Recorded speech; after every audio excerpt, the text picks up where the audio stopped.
자, 집단 상담을 이제 참여할 때 보조가 볼 때,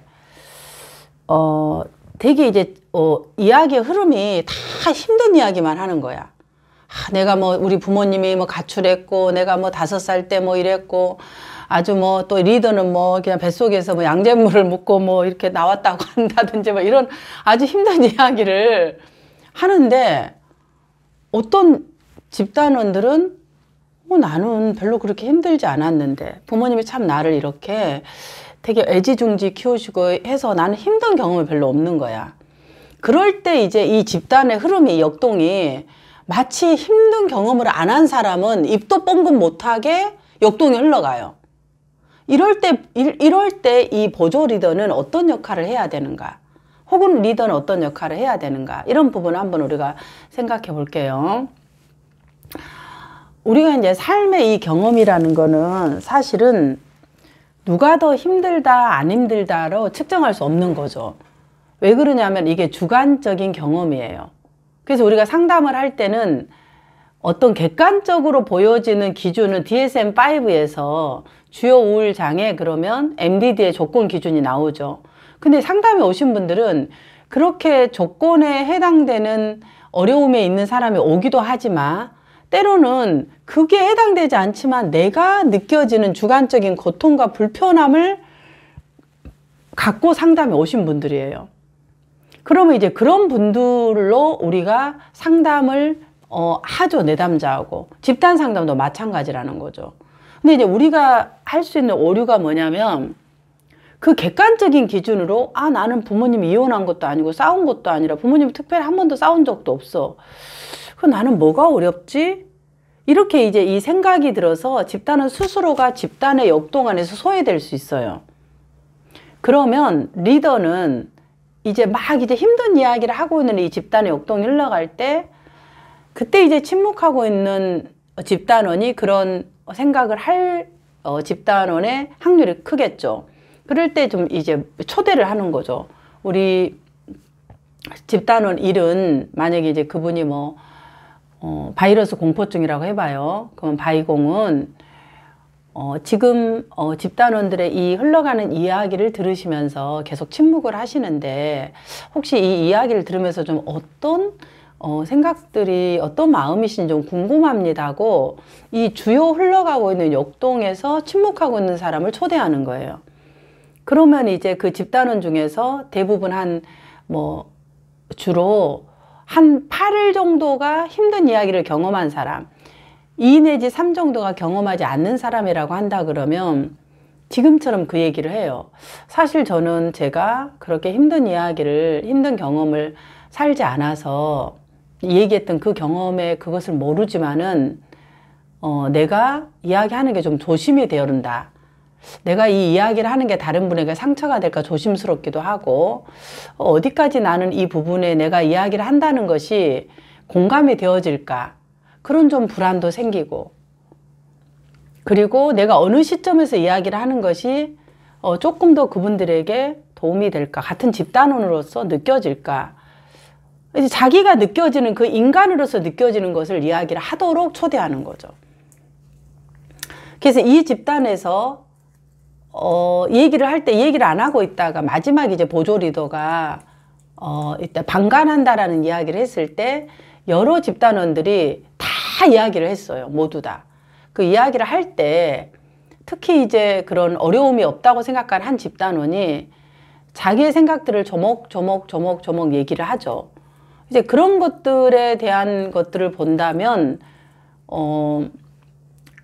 우리가 이제 보조 리더가 이런 힘든 이야기 들 때 당신은 어떠신가요? 이렇게 얘기를 규정짓기보다 지금 집단원들이 현재 여러 이야기들에 많은 이야기를 하고 있는데 오랫동안 좀 이렇게 듣고 계시고 침묵을 하고 계시는데 어떤 생각들이 좀 흘러가는지 되게 좀 궁금합니다 하고 초대를 하는 것이 사실은 되게 훨씬 더 안전한 거죠.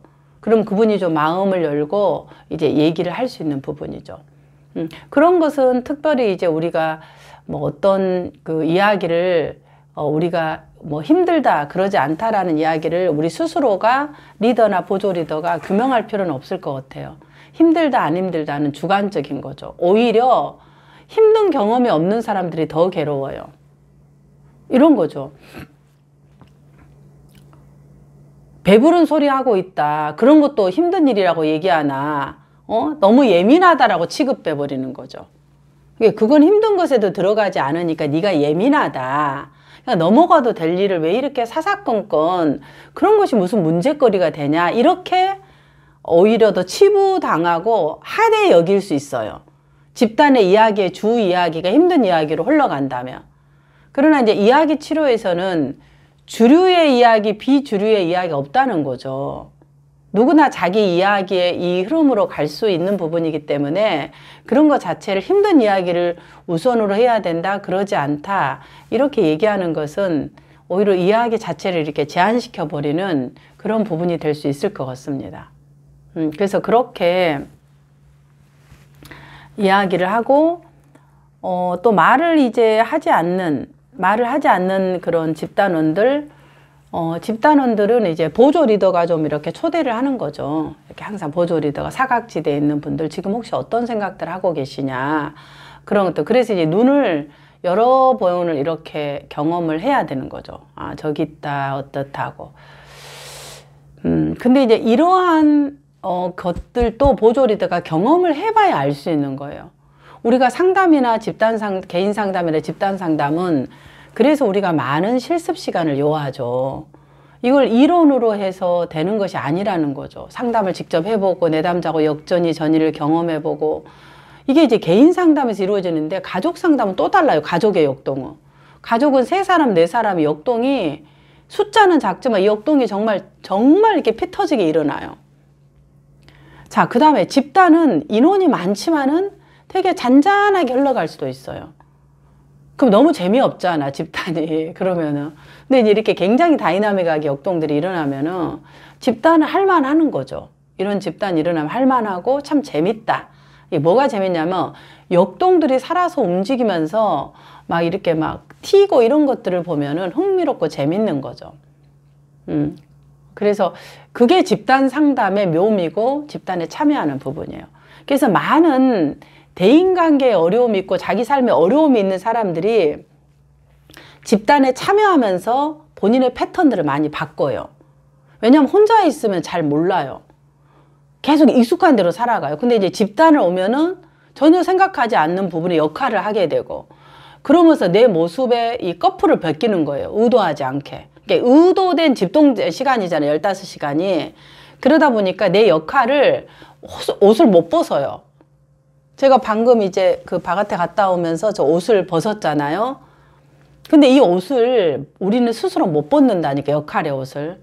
근데 집단에 오면은 막 엄마 역할도 해봐라, 아버지 역할도 한번 해봐라, 누구 역할을 초대하잖아요. 그 자기가 또 역할에 초대되어지기도 하고, 그러다 보니까 전혀 생각하지 않았는데 그 역할에 초대되어져서 또 보면 자기 역할의 옷을 한번 벗겨지게 되는 경험을 해요. 그러면서 아, 엄마가 이랬겠다, 아, 어렸을 때 얘가 이랬겠다라는 걸 간접적인 경험을 하면서 옷들을 벗겨지는 거죠. 나도 벗어지고. 그러면서 이제 깊은 내면으로 자기를 바라보는 경험을 하게 되는 거예요. 그래서 집단 상담에 아무나 들어오는 게 아니에요. 집단에 너무 자아 기능이 약하다. 그러면 집단 상담에 사실은 들어오지 못하게 하는 거죠. 어느 정도 자아 기능이 있어야 이 소리를 견뎌내는 거예요. 이 힘든 소리들을. 근데 이제 너무 약하신 분들은 이 집단에 15시간 있을 때 막 머리가 아프고 막 머리가 깨질라고 그러고 어려워요. 그 소리를 듣는 게. 그래서 이제 너무 힘들 때 막 졸아버리는 거죠. 잠을 자는 거예요. 계속. 이제 듣기 싫으니까 본인이 그 안에서 이렇게 방어를 하는 그런 부분도 나타날 수 있다. 그래서 이제 상담사 동질 집단에서는 이제 상담사들이 기본적인 이 부분이 되어져 있다고 생각해서 사실은 굉장히 심도 깊은 작업을 하는 거죠. 근데 매일 이제 집단하는데 평온하게 발표만 하다 간다고 해봐요. 그럼 집단 상담할 때 얼마나 지루할까요? 그러지 않을까요? 부분들. 그래서 이제 이런 경험들을 내가 굉장히 다양하게 심층적으로 해보는 것 자체가 상담사로서 복이 되고 행운이고, 굉장히 복권을 맞는 것보다 주식이 올라가는 것보다, 사실은 부동산이 올라가는 것보다, 요즘 뭐 이슈가 그거잖아요. 그것보다 사실은 더 저는 큰 것을 가져가는 거라고 생각합니다. 그래서 이제 이 집단 상담에서는 그만큼 역동이 일어나지만 패턴이 바꿔지고 자기 삶이 바꿔져요. 그래서 이제 어떤 집단 상담을 의도적으로 참여하신 분들이 있어요. 자기의 이런 부분을 바꾸기 위해서. 굉장히 이제 열려진, 안전한, 대신에 이제 안전한 집단에 들어가야 되겠죠. 그 부분들. 그래서 그런 역할들. 근데 아까 이제 말했던 말을 하지 않는 이런 집단원들은 집단 참여를 안 하죠. 근데 왜 하냐? 한국상담학회는 한국상담심리학회, 학회에서, 한국기독교상담심리학회에서 자격을 얻기 위해서 기본적인 의무로 집단을 15시간을 두 집단 이상 참여하도록 명시하고 있기 때문에 할 수 없이 그냥 끌려와서 그 요건상 하는 거예요. 근데 와서 있다 보니까 이제 막 기가 번쩍번쩍 뜨이는 거죠.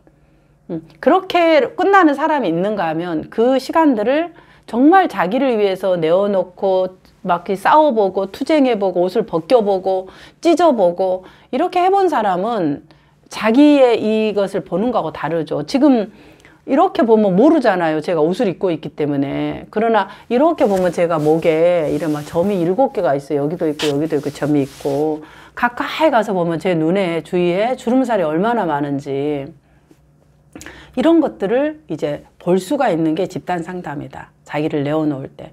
그래서 할 수만 있다면 집단에서 역할들을 할 때 기꺼이 받아보고 내가 역할의 대모자로 참여도 해보고 그래서 역할을 해보는 것도 굉장히 중요하고 자기가 스스로 그 역할의 중심으로 대모자로 해보는 것은 또 다른 거예요.